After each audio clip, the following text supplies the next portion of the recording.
Usually when we talk about human anatomy, there's this underlying expectation of structural security. Oh, absolutely. It feels like civil engineering.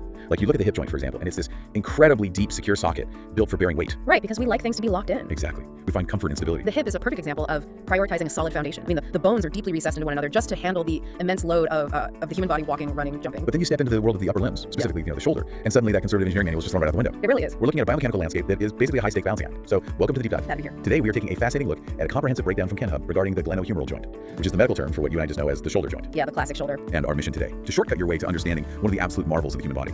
Because this structure, it tells a story about the ultimate biological trade-off. Right, and that trade-off is the perpetual battle between mobility and stability. Yes. Because, you just cannot have maximum levels of both at the exact same time. It's mechanically impossible. Okay, let's unpack this. Okay. Because the shoulder is, without a doubt, the most mobile joint in your entire body. Hands down. But that incredible freedom to, like, pitch a baseball or reach the top shelf or swim a lap, it comes at a very steep price. A massive price, yeah. Because of that freedom, it's also one of the most frequently injured joints we have. Yeah, and to understand why it's so vulnerable, and yet, so miraculously flexible, we really have to start at the foundation. The bones. Exactly. We have to look at the bony architecture itself, because the bones set the basic parameters for what the joint can and literally cannot do. Right. So the glenohumeral joint is a synovial ball and socket joint. It's the grand junction connecting your upper limb to your axial skeleton. Basically, it's just attaching your arm to the trunk of your body. Right. And you've got two main players here. Right. You have the spherical head of the humerus, which is your upper arm bone. The ball. Right, the ball. And it articulates with the glenoid fossa of the scapula, your shoulder blade. And because it's a synovial joint, both of these surfaces are coated in hyaline cartilage. Which is so important. Hyaline cartilage is crucial for understanding joint mechanics because it is, it's incredibly slick. How slick are we talking? Like if you take two pieces of ice and rub them together, that friction coefficient is actually higher than the friction between two healthy surfaces of hyaline cartilage. Wait, really? Ice is less slippery? Yeah. It's designed to allow heavy bones to glide past one another for decades without wearing down. It's amazing. That frictionless glide makes total sense, but the physical shapes of these two bones, they completely deviate from the blueprint of something like the hip. Oh, completely. I mean, the glenoid fossa, the quote-unquote socket part of this ball and socket, is this remarkably shallow, pear-shaped pit. Honestly, calling it a socket feels kind of generous. It is barely a socket at all. I mean, when you analyze the dimensions, the surface of the humeral, the ball is 3 to 4 times larger than the glenoid fossa. 3 to 4 times larger. So at any given moment, only a third of your upper arm bone is actually touching the shoulder blade. Yeah, just a third. Visualizing that, I mean, it's like trying to balance a grapefruit on a teaspoon. That is the perfect way to put it. It sounds inherently just terrifyingly unstable. Well, it is unstable, but what's fascinating here is that the specific incongruence of those bones, that grapefruit on the teaspoon, is the exact mechanism that gives you a massive range of movement. Because they don't lock together. Right. Imagine if the socket were deep, like wrapping all the way around the ball of the humerus. Like the hip. Yeah, exactly. The moment you tried to, say, lift your arm up to wave hello, the neck of your arm bone would violently crash right into the hard bony edge of the socket. Oh, right. Because a deep socket physically blocks a wide range of motion. Exactly. So by keeping the socket incredibly shallow, the bone actually has the clearance to pivot and spin and swing wildly in almost every direction without colliding with itself. So the body basically chose a massive degree of mobility over bony security. It had to. It traded the deep, safe vault for an open, flat stage. Right. But it didn't just leave that grapefruit completely unassisted on the flat spoon, did it? No. The anatomy tries to cheat the system a little bit with something called the glenoid labrum. Right, the labrum. Yeah, the glenoid labrum is this fiber cartilaginous ring that attaches right to the margins of that shallow fossa. Okay, so it's on the edge. Yeah, it's thicker in the front than the bottom, and its entire job is to train like slightly deep in that pit. So it's essentially a rubber bumper added to the outer edges of the teaspoon. That's a great visual. It gives the grapefruit a tiny bit more grip, a little bit of a lip to sit inside without resorting to creating a deep bony wall that would restrict movement. Right, that rubber bumper increases the contact area slightly, but I mean it still doesn't lock the bones together like puzzle pieces. Which brings us to the safety net. The soft tissues. Exactly. Because if the bones themselves aren't keeping your heavy arm attached to your body, we have to look at the soft tissues. We do. Since we don't have deep bones holding the joint together, the body engineered this flexible, fibrous capsule to enclose the whole area. Yeah, think of the joint capsule as a fibrous sleeve. A sleeve, okay. Right, it seals the entire mechanism in. It extends from the neck of the scapula all the way over to the anatomical neck of the humerus. And here is where the physics of this sleeve get really interesting. Because the capsule encloses a joint that needs to move wildly, it cannot be tightly tailored to the bones. Like we restrict everything. Right, it has to be incredibly lax. And because it's a loose sleeve, it inherently has structural weak spots. It definitely does. Like, according to KenHub, there's the rotator interval, which is an unreinforced area between a couple of the major tendons. But the one that really demands attention is the inferior capsular aspect. The very bottom of the capsule. Right, this is the absolute weakest point of the entire joint. It gets heavily stretched and becomes totally vulnerable just by lifting your arm out to your side, a movement called abduction. But wait, I have a question here. Go for it. If the inferior capsule is the weakest point and it gets stretched out and vulnerable just by lifting your arm out to the side, abduction, isn't that a massive design flaw for just basic daily movements? You would think so, right? But you actually have to look at the mechanics of abduction to understand that weakness. Okay, how so? Well, if that inferior capsule, the bottom of the sleeve, were woven from tight, thick, unforgiving tissue, consider what would happen when you tried to raise your arm. Oh, it would act like wearing a tailored suit jacket that was cut way too tight in the armpit. Yes, that is a perfect analogy. Like the moment you try to lift your hand to hail a cab, the stiff fabric under your arm just pulls taut, acting as a physical tether. Exactly. It completely blocks your arm from going any higher. Right. The capsule must remain lax and thin and literally visibly folded at the bottom when your arm's resting at your side. Visibly folded. Yeah. That extra material, that slack, is biologically necessary. As you lift your arm, those folds expand and stretch out, allowing the arm to reach up overhead. Oh, wow. You sacrifice a strong, thick bottom layer for the ability to reach the top shelf. Wow, okay, so we have this loose, baggy sleeve allowing for movement, but all that wild movement inside a flexible capsule that creates a massive problem. Friction. Oh, so much friction. Right, you have tendons, muscles, and bones constantly sliding past each other and just rubbing against the capsule walls. And to solve that friction problem, the body engineered this biological WD-40 system using structures called bursa. Yeah, these are small synovial fluid-filled sacs strategically positioned in the high traffic zones of the shoulder. Things like the subdeltoid, subacromial, subcoracoid bursae. Okay, rather than just listing all their medical names, let's visualize how they actually work. Sure. Wherever there is a high risk of a tendon grinding aggressively against a bone or the joint capsule, the body essentially slipped a tiny fluid-filled pillow into that exact gap. That's a great way to think of it. During a repetitive motion like throwing a ball or swimming, the tendons aren't just scraping raw across the bone. Which would hurt. It would tear them apart. Right. No, they are compressing into these fluid pillows, which smoothly roll and glide, drastically reducing friction and preventing the tissues from fraying. It is such an elegant solution to the friction problem. But a loose capsule and some fluid pillows still aren't enough to prevent your heavy arm from simply falling out of the socket under its own weight. Not even close. The capsule requires heavy-duty reinforcements. It needs check reins to stop the bones from traveling too far. And that brings us to the straps and slings. The ligaments. Exactly. Right. Ligaments are basically bands of tough, highly unyielding, fibrous connective tissue that connect bone to bone. Unyielding is the key word there. Right. In the shoulder, they operate as highly specific emergency brakes designed to limit extreme movements before a dislocation can actually occur. And the mechanics of these ligaments are fascinating. Let's look at the transverse humeral ligament, for example. Okay. It crosses horizontally between the bumps, or the tubercles, on the humerus bone. And its entire job is to hold the biceps brachii tendon in place. Here's where it gets really interesting. Think of it as a tiny heavy-duty seatbelt, specifically designed to strap down your bicep A tendon. seatbelt, yeah. Because when you flex your arm hard to lift something heavy, that tendon wants to violently pop out of its groove. The transverse ligament just physically blocks it, locking you down. It does. And then you have the coracohumeral ligament, which extends from the coracoid process of the shoulder blade over to the arm bone. And what does that one do? Its primary job is fighting gravity. It operates as a constant vertical strap that stops your arm from dropping downward, which we call inferior translation. Okay. It also acts as a brake to stop you from twisting your arm too far outward. Got it. The main event in the ligament world, though, are the three glenohumeral ligaments, right? Yeah. The superior, middle, and inferior. And that inferior one sitting at the bottom of the joint is an absolute marvel of biological engineering. According to the Ken Hub breakdown, it is the thickest and strongest of the three. It actually forms a sling-like hammock under the joint, complete with a little pocket called an axillary pouch. And the function of that hammock is brilliant. Yeah. Think about it. When you lift your arm up past 90 degrees, the head of your arm bone is forced downward into the weakest part of the capsule we discussed earlier. Right, the baggy part. Exactly. Without this hammock, the bone would just punch right through the bottom of the joint. But as the arm raises, this thick inferior ligament catches the head of the humerus, cradling it and stabilizing it right in that little pouch. The way these ligaments work together during complex movements is just a masterclass in dynamic tension.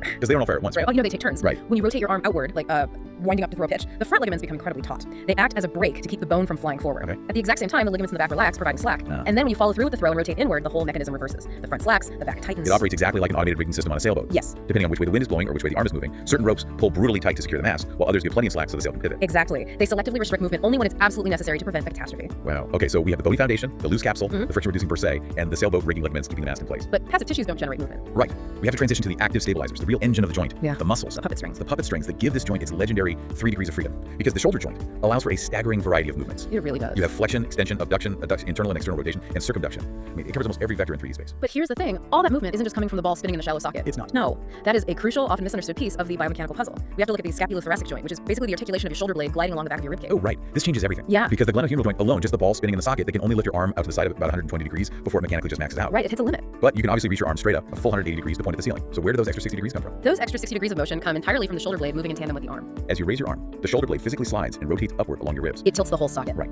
By tilting the glenoid fossa upward along the chest wall, it drastically increases the arm's overall range of motion.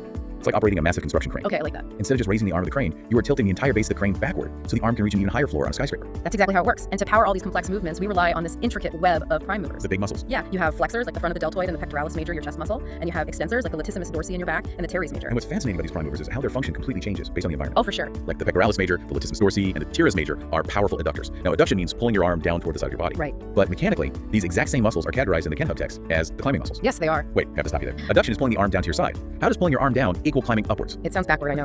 But it comes down to the physics of open chain versus closed chain biomechanics. Okay, break that down for me. So, when your arm is swinging freely in the air, your hand is empty. If you forcefully contract those adductor muscles, your arm pulls down to your hip. Right. The end of the limb is free to move, so it travels toward the center of your body. That is open chain mechanics. Got it. But if you are rock climbing, the parameters totally change. You reach up, and your hand tightly grips a heavy stone ledge. Your hand is now fixed in space. It is anchored. Anchored and cannot move. That is closed chain mechanics. No. So when those exact same powerful adductor muscles contract while your hand is anchored, they still try to bring the arm and the hip together. But because the arm is bolted to the rock, the muscles have no choice but to pull the hip toward the arm. Oh, they lift the entire massive weight of the human trunk upward. Exactly. Pulling the arm down relative to the shoulder joint is mechanically identical to pulling the entire body up. That completely flips your perspective on how muscles function based on what is anchored. It really does. But powering that massive upward lift of your entire body weight, I mean, that requires a massive electrical grid. Oh yeah, you need a lot of power. You can't recruit those heavy climbing muscles without a dedicated nerve supply firing perfectly in sync. Right. The axillary, subscapular, and suprascapular nerves act as the electrical wiring, while a network of circumflex humeral and scapular arteries act as the plumbing, just flushing the area with oxygen-rich blood to sustain that explosive force. Which naturally leads us to the grand finale of shoulder anatomy. The mechanism that prevents all this explosive force from destroying the joint. Exactly. Because we have all these massive chest and back muscles pulling on a very loose joint. We're doing pull-ups, throwing fastballs, swinging heavy tennis rackets. So much force. With all that raw power, violently yanking on a grapefruit, balanced on a teaspoon, why doesn't the arm just rip right out of the shallow socket every time we throw something? And that brings us to the unsung heroes of the shoulder, the ultimate stabilizers. The rotator cuff. The rotator cuff. The rotator cuff is actually a musculotendinous unit made up of 4 specific muscles. And there's an elegant way to conceptualize how this architecture is built, right? A mnemonic. Right. These 4 muscles literally S on the shoulder.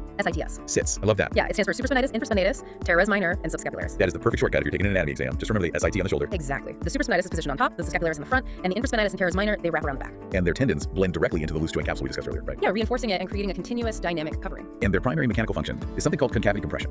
Okay, can we get a plain English translation of that? If the concavity is the shallow socket, are these 4 muscles literally just squashing the ball directly into the center of the spoon so it doesn't slide out? That is precisely what they are doing. Yeah. And if we connect this to the bigger picture, it is vital when you look at the vectors of the larger The muscles. big prime movers. Right. Think about what happens when you hold a heavy dumbbell and lift your arm straight out in front of you. Your big, powerful deltoid muscle fires to generate the lift. Okay. The deltoid muscle fibers pull upward. Because the socket is so shallow, the deltoid's raw brute force power would simply yank the ball of the humerus straight up. Oh. Yeah, sliding it completely out of the joint, causing a superior dislocation. Wait, so the prime movers are so strong they would accidentally rip the joint apart while trying to lift the weight? If they were working alone, yes.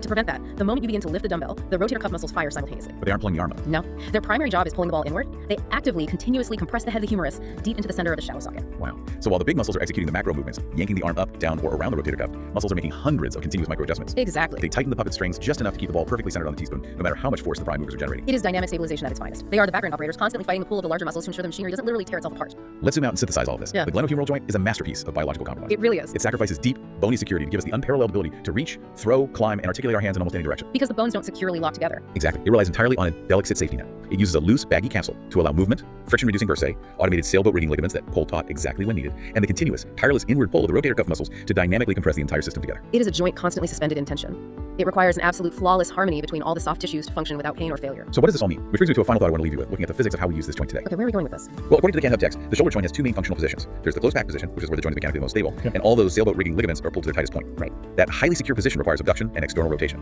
Picture holding your arms up like a goalpost, or like winding up to throw a spear. That is a very open, expansive, and externally rotated posture. Yeah. And then there's the open pack or resting position, which is where the joint naturally wants to sit with the least amount of stress. Right, the resting state. That position requires slight abduction and horizontal abduction, basically resting your hands loosely on your lap. But here's the provocative thought. Think about the biomechanics of modern life. Oh boy. Think about how much time is spent slumped forward over keyboards, staring down at phones, or gripping a steering wheel for a long commute. Those activities require a state of heavy, prolonged internal rotation and forward flexion. Exactly. We're spending hours, days, years in heavy internal rotation, which means we are forcing our shoulders to live almost entirely outside their natural resting positions and incredibly far away from their most stable, close-packed positions. That's a great point. Right. Are we, through our modern daily posture, fighting against the very engineering of the joint? We might be. Are we keeping that sailboat rigging under the wrong kind of tension all day long, slowly warping the machinery that was designed to throw and climb? It really forces us to ask how our modern sedentary environment has outpaced our biomechanical evolution. I mean, the joint was built for dynamic, expansive movement. Not to be locked into a forward hunch over glowing rectangles. Exactly. It makes you want to sit up a little straighter just thinking about the physics of it. You might want to take a second to roll your shoulders back, externally rotate those arms, and stretch those SI muscles right now. Thank you for joining us on this deep dive into the biomechanical wonder that is the human shoulder. It's been great. We will catch you next time. Keep exploring.